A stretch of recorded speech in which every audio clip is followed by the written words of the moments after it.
Yeah, bitterly disappointed. I think we've let ourselves down, um, and yeah, just very, very disappointed with it. And it's not the performance that we expect from each other, and that's everyone has to be accountable, from the players, the staff, everybody, and that's just not a performance we want to see from our club.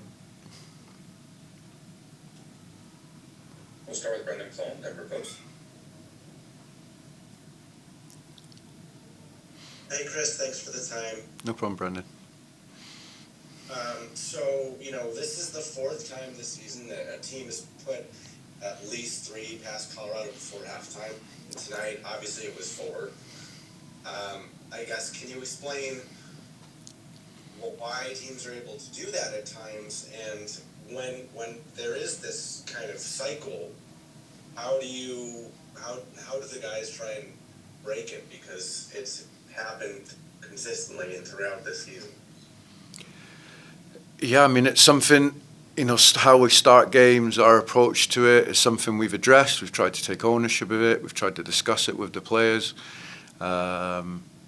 It's not acceptable. And, and just all I can talk about is tonight's game. And in that vein, I think, the goals we conceded, you're beating yourself. The lack of ability to defend the goal, second phase set piece, not clearing the ball properly, that leads to a second phase goal.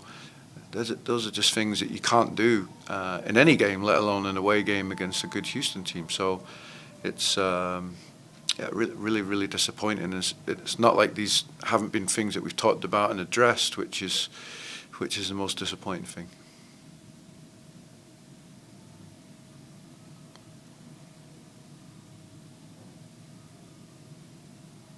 Go ahead, Brendan, to follow. Yeah, Chris, injury-wise, I mean, we saw Marco go down there with what appeared to be a hand injury. At least that's what they indicated on the broadcast. What's his status? Obviously, I know he continued to play, but was it just a point of concern? Yeah, I'm not sure. I haven't had the medical report back on him yet. At the time, I know it was, I think he got contacted and it was, a finger type thing. But I think he's fine. He finished playing the game. But I haven't had an update as of yet from the medical staff.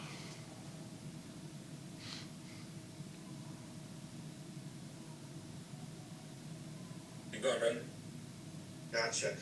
Yeah, Chris, I mean, Bull scored his fourth in six. I mean, I know it was, this time it was off a good throw-in set play, but can you talk a little bit? I mean, we've talked about Cole, but what, I guess, the cheekiness that he scored tonight, how much of a moment, at least, was that for the group?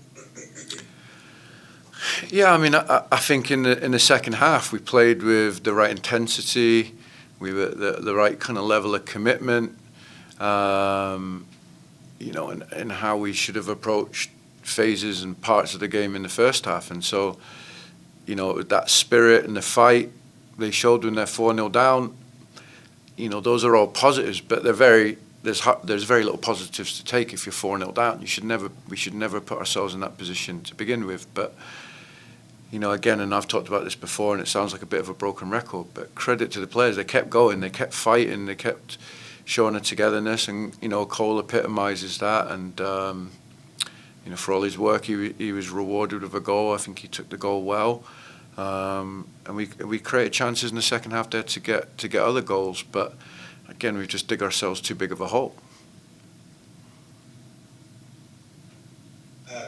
Coach, for the group, this past week it was obviously another tough week with the rain delay and another postponement. It's the fourth this year.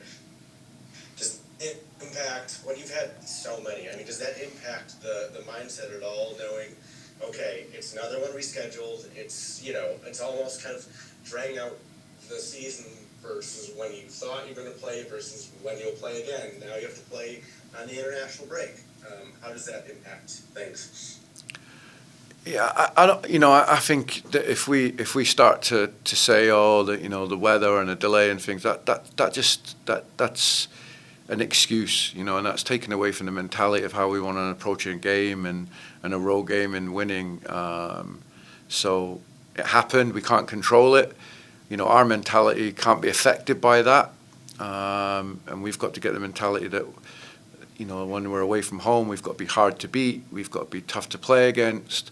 And we've got to hurt teams when we have the ball, and we didn't do that in the first half. In the second half, we did. In the first half, we did not. And so it doesn't matter what happened on Wednesday. Our mentality and our energy and how we approach the game has to be right, and we've got to get this mentality changed and changed quickly. And last one, Coach, for looking at the organization, I know we've talked about R2, they've got the playoff game tomorrow.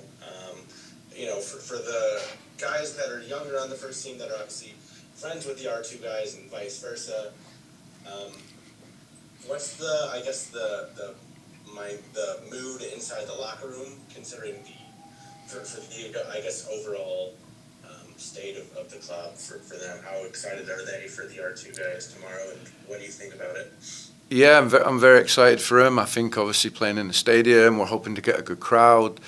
I think that type of game is great for development. There's a pressure game, it's a knockout game, plus a crowd. So there's a lot of things there the ingredients that help development. So we're really excited about that game, about the opportunity, and delighted for them for what they've earned this year. Our academy also have good games tomorrow. They play Real Colorado, so they have some tough games as well. So it's a really good day for the club, and I'm excited to watch the game tomorrow and how the boys do and how they deal with the pressure.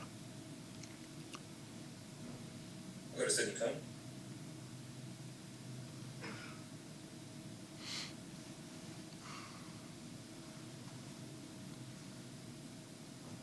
There we go. Sorry. Coach, a couple of milestones hit today. Cole set a new record for his single season high goal scored, and Keegan as well, hitting the fifth all-time club history in appearances, or starts, should I say. Can you kind of just speak on what those two guys mean to the club, just historically and their accomplishments? Yeah, I mean, Keegan has been so durable for the club. He's kind of really important in the locker room. He's he's a veteran, I think, in the MLS, so a lot of experience. So he's a great asset to the club. He brings a lot in his position, both with the ball and without the ball, and I'm delighted for him to get that, as you said. And then Cole, like I said, he's continuing. The chips were down tonight. Again, it would be easy. He's played, I think, in nearly every minute here in the last 5 or 6 games. He's never stopped working. His commitment, to the club and playing for the club is fantastic. And so, for him to get rewarded with another goal, I'm delighted for him. And on what was a tough night, those are positives to take from it. Go ahead, Sydney. One more for me, Coach. MLS announced their nominees for End of the Year awards this week.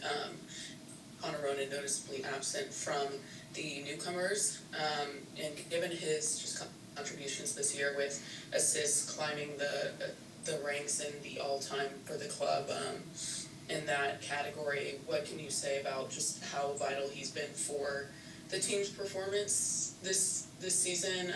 Assists, set pieces, everything.